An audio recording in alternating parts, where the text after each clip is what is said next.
Well, it's going to be super hot today. I can tell. It's like 6 in the morning and it's already 30 degrees here in the studio. So it's going to be a smoker.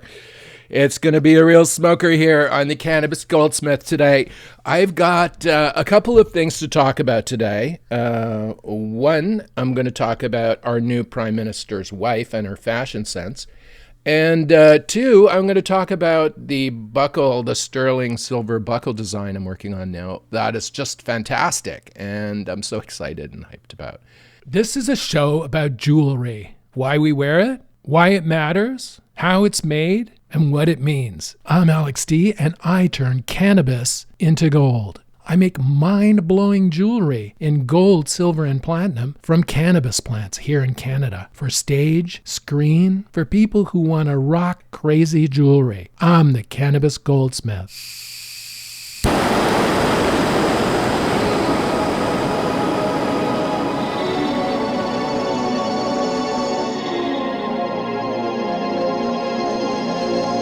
the Cannabis Goldsmiths. Okay, I know I said I wouldn't make this about politics. I'm stepping away from the politics. The politics is like a whirlpool that sucks you in, and once you're trapped in the vortex, you're basically, you have to struggle to swim out of it somehow and get to safety where you can get to the calm water and sit there in the nice cooling calm stream in a 30-degree day. You know what I'm saying. Anyway, I tried to get away from the politics, and I have. But as an artist, we see things with our eyes, and we need to make comment on it. We need to process what we see visually in the world. And I tell you, I'm our new Prime Minister, Mark Carney. His wife has the most peculiar fashion sense. It is just unusually strange and bizarre, and the way she carries herself when he is there is really strange. I don't know if any of you have noticed it, but I've noticed it, and I think as an artist, I can step up and give her some tips on how to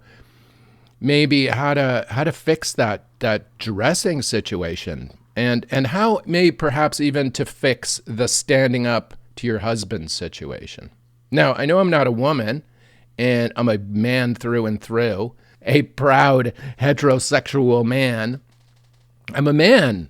And so you'll say, how can I comment on a woman? I'm using artistic license, which is something our artists can do. We have something called artistic license, and artistic license allows us to interpret the world visually or with our ears. We can hear something and turn it into a song. We can see something and turn it into a painting. We can, grab some earth from the ground and make a nice clay pot out of it. See, we have artistic license. We can do all this kind of stuff, and that's what I'm going to do today. Now, the one thing I've noticed during our election campaign, the parties are very careful about imagery and the imagery they want to portray to the people who are going to vote for them or not, right? So everything is contrived, everything is shaped, everything is visually tuned for maximum impact to make them look fabulous. Now here we have Mark Carney, who's a very short man, and he's hunched over. He has just horrible posture. He's like a Mr. Burns type posture, hunched over, his hands steepled, at the conference table. This is his default posture. Now his wife is really tall. I don't know. I had a tall girlfriend once who was taller than me, and I'm 6 foot tall, and I think she was 6'3" or 6'4". And as a man in a relationship with a taller woman, this brings all kinds of new fashion challenges for the man, but also for the woman primarily, because they're the one usually with the bigger wardrobe, and they can do different things with fashion to work with that situation. Now, in my case, as the short person in the relationship, I was like, this was new to me, but I didn't feel strange about it. Like the height thing didn't bother me, and we would enter a room together and we would leave a room together and we would, visit friends. We would show up at the same time. But what's happening here with our prime minister's wife, he seems to get her to walk 20 paces behind him. This is something I don't understand. It's not protocol. It's not, I know when the Queen in Buckingham Palace is walking down the hallway, the servants have to follow behind, a certain number of paces or whatever, distance. I don't know how they calculate that. But this is what he seems to be doing to Mrs. Carney here. Like at the G20, at the G7 summit in Cannabis just yesterday. It ended yesterday. Anyway, I didn't keep up with it, but I'm watching the visuals on television, and it was strange. Mark Carney was like walking towards the leaders. The wife was 20 paces behind. He'd motion her to stay behind, and then he'd wave her forward with his hand, a little hand wave to get her to approach, and then he'd wave her off so she'd go back into the distance. I thought this was demeaning to women. I don't know about any of you, but I think it's demeaning. I mean, if you're going to position your wife, if you're going to tell her to sit in the corner while you're doing all the stuff on the main stage, yet she's still visible in that photograph, in that video, you're telling her to sit there 20 paces away. And why even bring her to the event if you're going to treat her like that? Like visually, I don't know how you treat her at home, but I mean, visually as an artist, this was not, like, what the hell? Like, to me, I don't know why anyone else didn't see this. Like, I was looking at it. And it seems that every interaction on video, when you see them together on TV or whatever, the only time you see them walking side by side together is in a contrived kind of photo, a video that the parties shoot to they're all standing there, their family standing together or whatever, or they're walking down the path together or whatever. But this is all just like a contrived video shot for advertising, right? But in the real world, when he's out approaching politicians, he's motioning his wife to stay 20 paces behind him. Now I don't understand this. I don't know if somebody can explain it to me. That there's no protocol that in Canada, government protocol, that says that the prime minister's wife must be in the background of every shot, kind of lurking, like or sent into the she can only be beckoned forward at the whim of the prime minister. Now this is not Canadian women.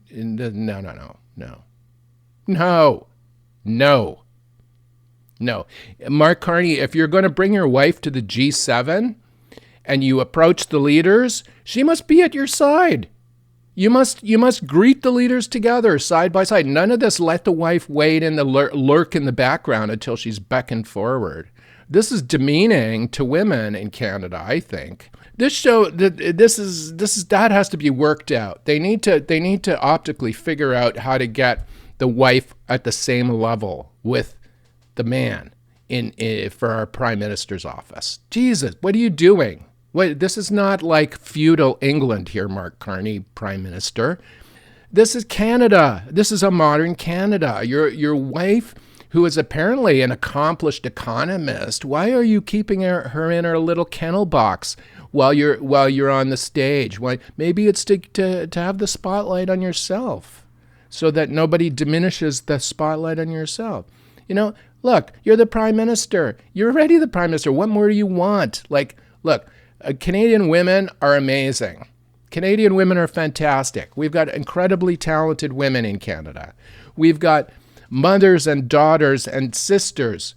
We've got rocket scientists, astronauts. We've got artists, women artists. We've got women writers. We've got fabulous women who are strong, and if stronger than men, probably are Canadian men. So why, Mark Carney, are you using the symbolism to diminish women in Canada? Okay, now I'm not going to say any more about that. That's a bit political. But the next thing is about the visual style of the prime minister's wife. It's just oh my goodness, I can't even describe what it is. Like, the colors are off, the shaping, the silhouettes are off, the textures of the fabrics. Look, at the G20, she was wearing like a bright red Canadian flag jacket with Donald Trump blue colored pants, with what looked like fluffy red flip-flops on her feet. Now, who made that decision is what I want to know. Like, who sent her out 20 paces behind the prime minister wearing that? Now, did she pick that out? Okay. If she picked it out, I would say good for her. You know, she's making some kind of statement. But she has no personal style if this was her choice. This was, the first thought I had was musical ride. She looks like the musical ride, or she looks like an RCMP officer. Like, no. You're an accomplished economist. You're apparently some kind of renowned climate economist or something. Like, let's see that in the clothing, if that's the case, right? Let's get some congruency in the message with your clothing going out to the Canadian people. And what makes matters worse is if you're walking 20 paces behind and you're dressed in fluorescent red, it's even more obvious. So tone down the color, first off. I'm not even a stylist, but I'm a photographer and I can see this. Everybody can see this in Canada. Okay? The fluffy, bright red flip-flop. Like, no. I mentioned on this podcast when she first appeared when the election campaigns were running, and she was, Mark Carney brought her out on occasion. Not often. They were keeping her undercovers, but every so often they brought her out. And she was wearing these heels, these 6-inch heels. She's already 6'6" or whatever she is, and she's wearing 6-inch heels. Mark Carney is only like 4 feet tall. The whole thing visually was wrong. You know, somebody should have told her. And I mentioned that in this podcast. Before you go out campaigning, wear flats. I mean, that's simple. Just wear flats. Just that one bit of advice would have made a huge visual impact. You know, don't wear 4-inch heels when your husband is like a munchkin. Like, what the? They need a stylist. They need it right away, ASAP. Look, in Quebec, in Montreal, we have a fashion district in Montreal. We used to. And we used to have one in Toronto. We got terrific stylists in Toronto, even now. I know, because I operated a magazine out of there. Stylists grow on trees in Toronto, and many of them are exceptionally good. Now, you could get any one of these, and you know, even your girlfriend could make better fashion decisions than this woman. Okay, now you're saying, okay, I've criticized her for half the show. Now, how can we make it better? Okay, the first thing is you have to equalize the prime minister and the prime minister's wife. They have to be equal in the eyes of Canada. One can't be the king and the other has to walk 20 paces behind. That has to stop immediately. It has to stop right now. The second thing is clothing. How to think about it. Like, if I were her, a brilliant economist with no fashion sense, what I would do is look for a model. And now I'm not talking a model like a fashion model. I'm talking a regular person who dresses well. Maybe a person of the same height. Maybe a person who has a similar bone structure and body shape, maybe. How do they dress? If they really know what they're doing with clothes, you know, even if they're wearing an old baggy sweater and a pair of jeans and they look like $1 million, like, how do they do that? You know, a woman who does that? Tilda Swinton does that. Tilda Swinton is tall, skinny, angular. She's not gorgeous by the Hollywood sense, the traditional Hollywood sense of beauty by any means, or fashion or anything. She has an unusual face. She has an unusual bone structure and way of being. But she can wear anything, and she looks unbelievable. Like, all the photos I've seen of her are contrived and styled and photoshopped and everything to make her look great in magazine or whatever. But even the video I've seen of her, I mean, wearing anything looks great. And how does she do this? One, with attitude. I have the sense that she wouldn't walk 20 paces behind anybody. And you get this sense because she's bold in her fashion choices and what she's going to do. She goes out. She goes out. She projects with her fashion, and she makes it her own. If she's wearing some sci-fi outfit with huge collars, she makes that work. She projects that energy outward. If you're wearing a fluffy red jacket with fluffy flip-flops on, you project that energy outward also. Right? So I suggest Mrs. Carney maybe start looking at Tilda Swinton. Okay? She has the money for a stylist. Our tax money is paying whoever's styling her. So let's do it right, shall we? I don't want my tax money going to whoever's dressing her like that. Let me tell you that much. As a Canadian, I'm a taxpayer, so I should have some kind of control over what I see. So Tilda Swinton.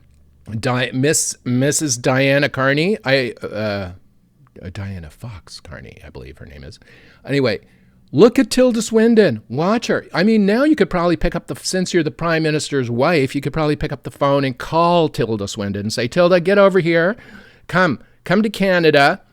Pay your own way. Let's not burden the taxpayers with a first-class ticket, or a private jet, But come over and give me some fashion advice, because God, I need it. That's what she could call up Tilda Swinton to come and do the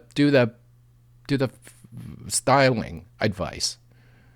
Oh God. But even if not, just look at some still photography. Now, as Prime Minister's wife, you can't be wearing sci-fi outfits, but at least you get a sense of, oh God. All right, I give up. I know nothing will change in this respect, but I hope they get a stylist in there to fix her, and I hope Mark Carney treats her better in the public view, in the visual space of the Canadian and world stage. I hope he treats her better visually. He might treat her fine. He probably treats her like $1 million every day, but it's not coming across visually. It's coming as servitude. It's coming across as servitude on video. That's all I'm saying. Anyway, it's an observation. It's artistic license. It's Alex D. along the river on the St. Lawrence Seaway here on a beautiful summer day, giving fashion advice to the Prime Minister's wife. Okay, what am I doing now today in the studio? Over the last week, I was so hyped last week about the belt buckle I'm making for the Spencerville Fair, the 170th Spencerville Fair. This is like something special for me. This is really, truly a special thing because I'm making it for the community. I'm making a sterling silver cowboy style trophy belt buckle out of the Spencerville Fair's logo. I'm designing it from scratch manually. There's no 3D printing here. There's none of that stuff. It's all being hand created. I'm going to videotape it as I go. I'm going to record video as I go, and still photography. So I had to build the reason I'm doing that is to generate hype for the buckle. The buckle's going to be auctioned, or not auctioned, but raffled off. So I'm going to create the videos, and they're going to hopefully spool it out over their social media feeds to show how the buckle is coming together. And what I hope this to do is to generate interest in the buckle, but also show what amazing products can be made in our beautiful, in southeastern Ontario, here in Canada, Canadian products of the finest quality. This is an agricultural fair, and our food here in this part of southeastern Ontario, in the big city, you're eating some of this excellent food that we produce here. The corn, we produce the best corn in the world, the best maple syrup in the world here. It's It's beautiful, this part of Canada. So anyway, it's the oldest part of Canada too. So there's a lot of history here. And I was thinking about the belt buckle and how to make it bigger even than it is. And by doing videos and talking about it on podcast and what it means and all this stuff, it fleshes it out, I hope, in the minds of whoever's listening and whoever sees it and whoever might buy raffle tickets to perhaps win this amazing belt buckle. So in order to capture the videos, I had to reconfigure the whole studio to be able to do this. I am shooting at different resolutions of video that are really much higher than I did in the past. And this involves a lot of other stuff. I'm still learning things here about creating videos. I mean, for the first, I guess, 5 years, I was shooting in a kind of a quick format of video that allows quick uploads to social media. That was my goal primarily, and just to get, I guess, some notoriety for the brand. But now I really, that's not my focus now. My focus now is producing kind of a documentary narrative advertising type products to promote sales of specific products in the brand. And so by the belt buckle, by doing videos of the belt buckle as I make it, I'm hoping that perhaps somebody in Alberta where trophy belt buckles exist in the community will see this and say, oh, we need Alex D in southeastern Ontario to craft a trophy belt buckle for this competition or contest or whatever. So, for me, it's an exercise in showing what we can do as jewelers here and designers, and for Canada and for the community to make these incredible pieces that are relevant, right? That are relevant. So anyway, that's the goal. So to shoot the videos, I've upped the quality of the video that I'm shooting. The files are much bigger.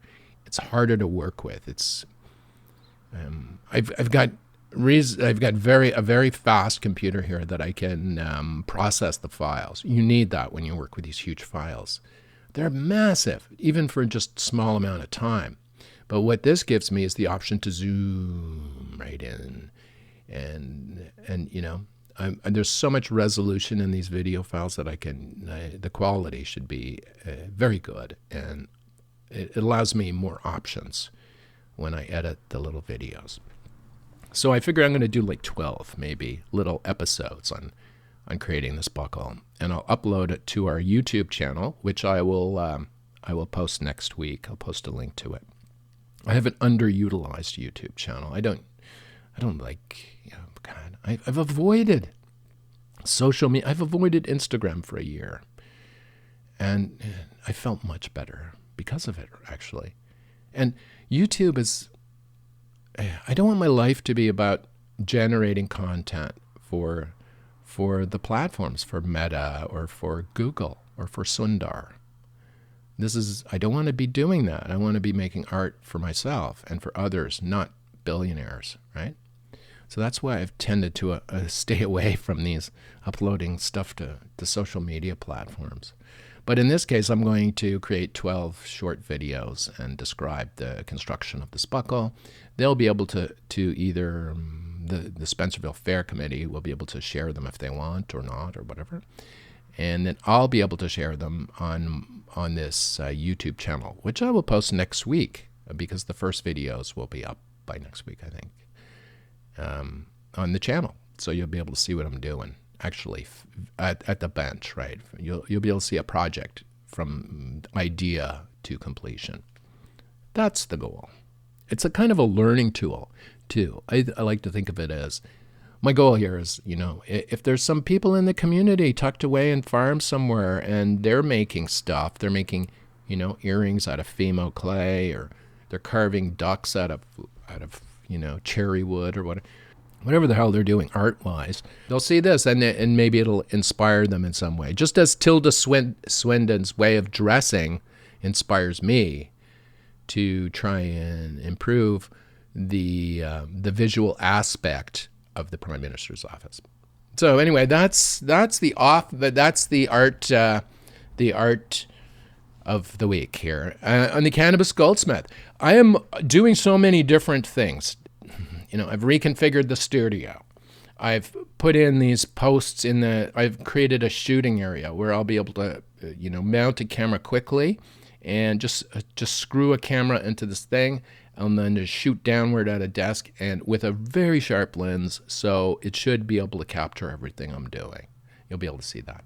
Then I have another camera location that is fixed, so it's pointed at a certain position so that I can do headshots of myself. See, I'm doing all this myself. I don't have an assistant doing it. And I know, as most artists in the world who make art and who are producing video content are doing it themselves, right? Like I'm doing here. I'm doing this myself. I don't have a team, or I don't have some intern. Interns are great, but you end up having to spend more time telling them how to do shit than actually getting stuff done. So this is why I don't have an intern. I just work quickly when I work, and there's, if mistakes are made, I'm making them, and it's my fault. So, but anyway, the configuring everything takes some time, but once it's set up, and I have it set up so I can position the camera in two ways. One, shooting desktop shots of construction of jewelry master models and stuff, like clay, sculpting clay and stuff. And then the other one is just a head and shoulder shot of me talking. So I can quickly shift the camera from one to the other, and it'll be a consistent look across the videos. Now, I was going to do a show today about software. It was like, when we have to, what software do artists use and why do we use it, and switching from one to another. Maybe I will do that at a future day, but no, not this time. But suffice it to say is that because I'm shooting bigger files, the software that I was using to edit those files is not sufficient, so I had to get a more robust software program. DaVinci Resolve 20, which is free, thank God. But it's a huge, complicated program and an excellent program. And I should have started there first instead of trying to figure out a way to go the easier, softer way, which is never the right way. I got another program, which was fine. Video editing program. I thought it was cheap. It was like $25 a year. It allowed me to do my little social media edits and stuff for Instagram. And, I learned how to edit on a timeline and stuff. So at least it gave me that. But when it came time to edit big files and do it properly, it couldn't do that. So I had to find another solution. Luckily, there's DaVinci Resolve. And DaVinci Resolve is a video editing program. It's much more than that, but it's essentially a way to cut raw video into clips and put text on it and do all that stuff and make little videos for social media. But you can also make feature films out. It's so powerful. People are using it to make Hollywood movies. Even the free version, too, which is amazing. So I should have started with DaVinci Resolve first. Now, if you're going to be making videos for social media and you see yourself making a documentary film someday, or you see yourself producing super high quality videos because your art deserves that, you might as well start with DaVinci Resolve. If you don't know anything about video creation or editing or any, start with DaVinci Resolve. Don't use any other programs. Start with there. That way you will save yourself a lot of time and grief, because you'll end up at DaVinci Resolve anyway. So you might as well start there now, and it will save you a lot of trouble. And I should have done it. But now I'm here. I'm starting to learn DaVinci Resolve to cut my raw video into small clips, my 12 episodes, to talk about this sterling silver trophy belt buckle I'm making for this year's 170th anniversary of the Spencerville Fair, taking place in Spencerville in southeastern Ontario, Canada. That's it for me this week. I'm going into the studio now. After this, I'm going to have something to eat first, I think. Maybe I might make pancakes with some of our local maple syrup. Then I'm going to go into the studio before it gets too hot, and I'm going to start sculpting the face of the belt buckle as I record it on video. See you next week. The Cannabis Goldsmith is produced by Tribe Communications, Inc. in the Thousand Islands area of Ontario, Canada. We recorded in our studio in southeastern Ontario along the St. Lawrence River, where we can see America across the river. Subscribe to the Cannabis Goldsmith wherever you get your podcasts. Follow the show and tell your fellow artist friends about it. It's the only artist podcast coming to you right from a studio every Wednesday morning. We'll see you next week on the Cannabis Goldsmith. Oh, if you want to reach me, send me an email, alexd@cannabisgoldsmith.com. Thanks for listening.